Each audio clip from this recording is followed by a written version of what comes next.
Hey friends, Shay here. So today I've got a new video for you. This has been a very requested video since I did part 1 of this. So today we are doing my Breaking Case of Emergency manga series. So I'm just going to insert the pictures here. Editing Shay will probably hate me for it later, but that's just what we're going to do today.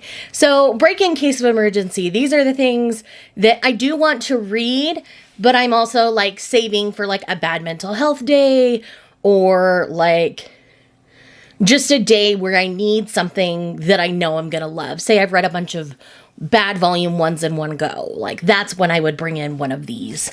So let's go ahead and dive in. I've got a list of 10 here. 5 are series I would reread. So they're like comfort series. And then the other 5 are just things still sitting on my TBR. So let's go. We're going to start with the things I have not read yet, and then we'll go into the rereads.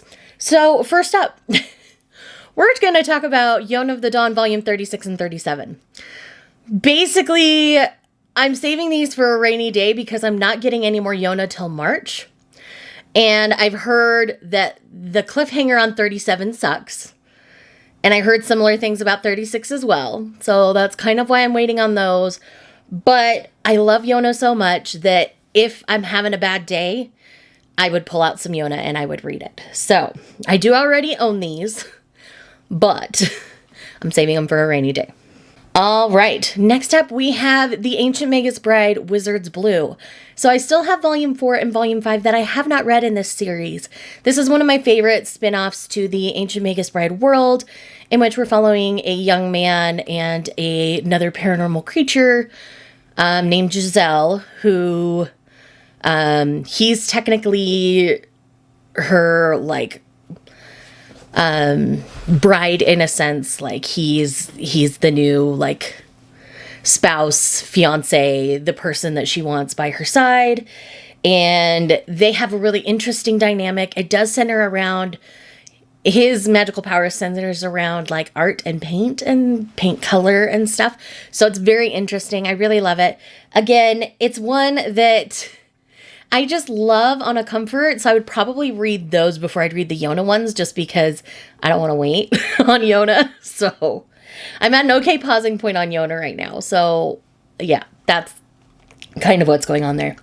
Next on my list is Welcome to the Ballroom. So I have volumes 2 through 5 sitting on my TBR.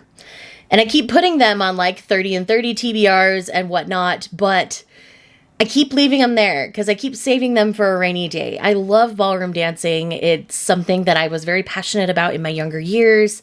I still really enjoy it. And so that is just a series that, because they release so slowly, I'm just like, do I really want to read you yet? So these are in my Breaking Case of Emergency situation. The Country Without Humans, volume 2.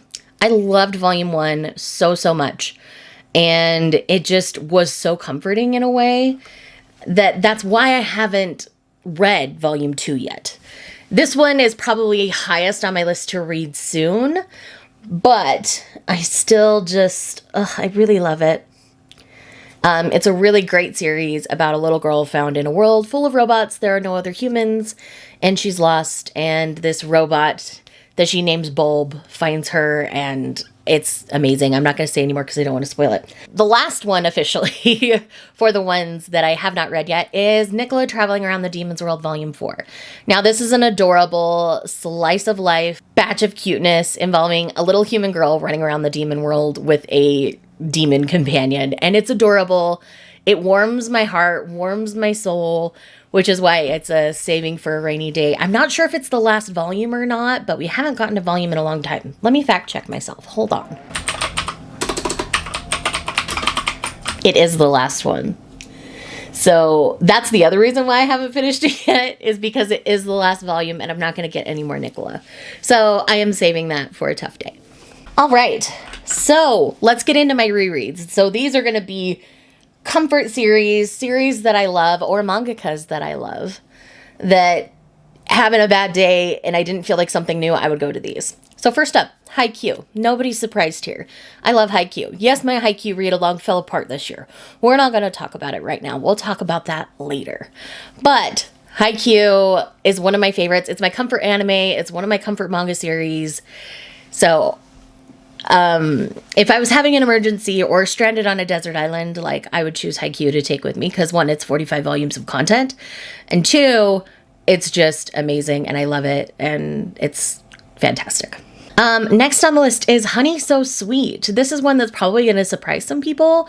I haven't talked about it in quite a bit, but I love Honey So Sweet. It is an adorable shoujo series about, you know, the delinquent looking boy who's really just a shy little cinnamon roll, who received a kindness from our heroine, coming up and asking her to date him. She's initially nervous because of his looks and says yes. But as they get to know each other, they have one of the sweetest and most adorable romances. This is an 8-volume series. It's adorable. I love it. Please read it. Next on the list is Dawn of the Arcana. Now, this is one I have reread, and I love this world so much. It's part of why I love The King's Beast so much. But Dawn of the Arcana holds a very special place in my heart, and this is one that, you know, if it could fit in my suitcase with Haikyuu, I would bring Dawn of the Arcana with me to get that rich feeling to it. I quite love it. Next up is another all-time favorite, and that is Wake Up Sleeping Beauty. This is a Sleeping Beauty retelling with a paranormal twist, in a sense, and our hero is very money-centered, has money on the mind, because his mom is in the hospital, and so he really wants to contribute as much as he can to provide for her and keep her alive as long as he can. And it's amazing. It's a very deeply emotional story. And I don't want to say anything more. I have a review and I have a vlog where I reread it and cried again. So if you want, I'll leave the reread one in the thing, whichever corner, in the corner. And then the last one is anything by Akiko Higashimura. I love Queen Higashimura. She writes Princess Jellyfish, Tokyo Terror Rainbow Girls, Blank Canvas. Marg from Marg Reads Manga sent me her historical series that's just in Japanese right now. I'm hoping we get someone to pick it up in English very, very soon. But yes, I quite love her art style. I love her way of storytelling. It's amazing. She's one of my favorite mangakas of all time for a reason. And yes, so anything by Queen Higashimura I would read. She also has a webtoon that I've been reading. I'm a little behind. I need to read some more and catch up. But she has very interesting dynamics between her characters. And it's amazing. I love it so much. So 10 out of 10 would recommend. So thank you guys so much for watching this video. I hope you enjoyed it. Let me know down in the comments below what your breaking case of emergency mangas are. If you're here just because you love me, leave me a jellyfish emoji, and I will see you guys in the next one. Bye. Was it all just a dream, just all in my head?